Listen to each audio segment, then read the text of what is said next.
I've had my Brompton for a few months now, and although we got off to a bit of a shaky start with the weather, I've now been able to go out and about on it quite a lot to find out exactly what it's capable of and what it feels like to ride. It hasn't always been a positive experience, and it did leave me asking one vital question.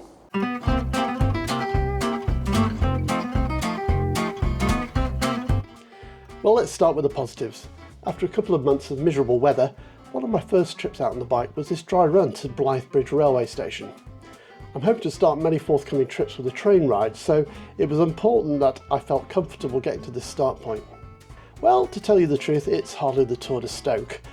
About 2.5 miles on mostly quiet back roads. There is a bit of a noisy bit where you're cycling along the busy A50, but you're only riding beside it, not on it, thank goodness. Pretty soon I found myself at the station, and just in time to catch this Network Rail Class 37 diesel passing through.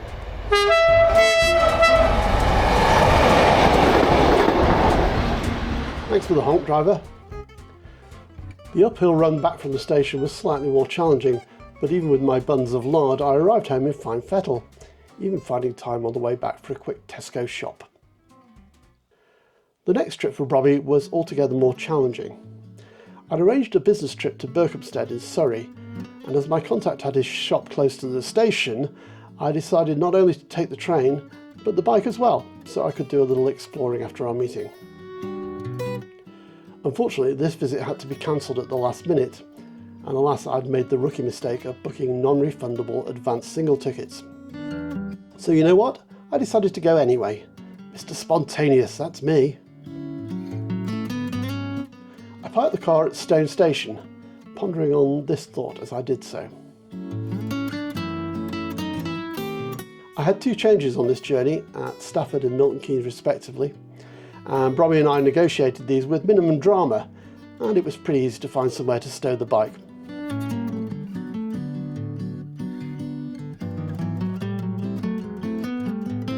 Around 2 hours later I found myself in Berkhamstead, a place many of you will have zoomed through on your way down to London, but which I suspect, like me, you know pretty much nothing about. Well, it's a nice enough place I suppose, some nice shops and eateries, typical softy southerners commuter belt really. There's a castle, or to be more accurate, there was a castle. I was going to show you more of these ruins, but unfortunately I managed to ruin myself before I got the chance. The Grand Union Canal runs through Berkhamstead, so I decided that a run along the towpath might be the nicest option for a quiet bike ride. I should say at this point that my camera setup for this trip consisted of an Insta360 X3 mounted on a boom sticking out at the front of the bike by about a foot. As you can see, this provided decent footage. Unfortunately, the protuberance also made the Brompton tricky to handle. I cycled a couple of miles before the towpath began to show signs of deterioration. Definitely not Brompton country. So I turned tail and headed back, bound for the castle instead. It was on this return journey that disaster occurred.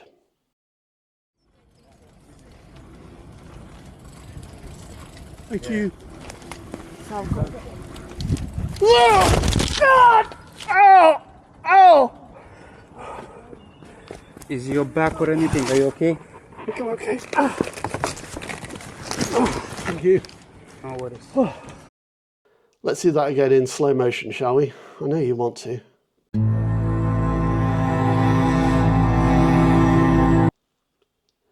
First of all, heartfelt thanks to the very kind people who came to my assistance. Damage report? Extremely bruised ribs, detected immediately. Some days later, sprained ankle and a bit of whiplash to the neck. There's no doubt my lack of recent bike riding practice was partly to blame, but I'm also convinced that the camera boom also affected the balance. I took this off for the journey back into town, and frankly it was like riding a different bike. After a consoling and delicious late brunch back in town, I boarded my train home, where I broke out the cocodamol and the arnica cream.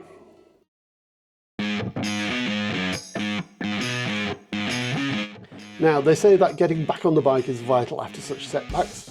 Unfortunately, we already had a break booked at a cabin in Cheshire's Delamere Forest. Time to try the Bromley on a bit of gravel.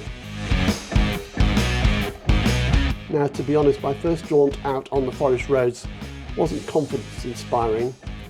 The bike felt twitchy and a simple left-hand turn was touch and go, to be frank. Back at the cabin, I found myself asking that question I mentioned earlier. Did I buy the wrong Brompton? You see, Brompton recently launched the G-Line, a far more rugged customer with larger 20-inch wheels. The downsides are that it's bigger and significantly heavier than the original bike. After a bit of heart searching and a bit of head scratching, I decided to lower the bike's tyre pressures. And on the second ride out, I discovered just what a difference a bit of air can make. Don't get me wrong, this isn't the Brompton's natural habitat, but it's definitely doable with a bit of care, of course. I managed quite a nice run to the forest's visitor centre and back, including a quick bit of train spotting as I crossed this bridge.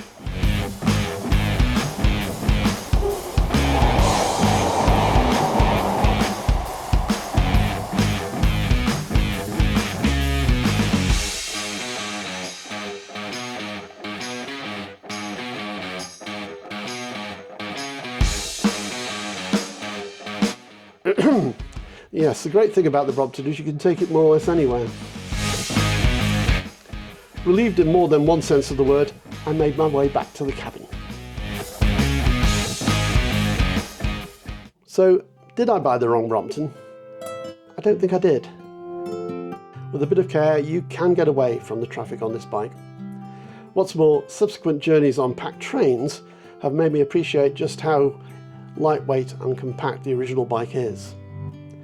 So maybe I'll test out a G-Line one day and get back to you. But for now, I'm just looking forward to some injury-free travels with my flexible friend. Thanks for watching. Please like and subscribe to the channel if you're not already, and see you next time.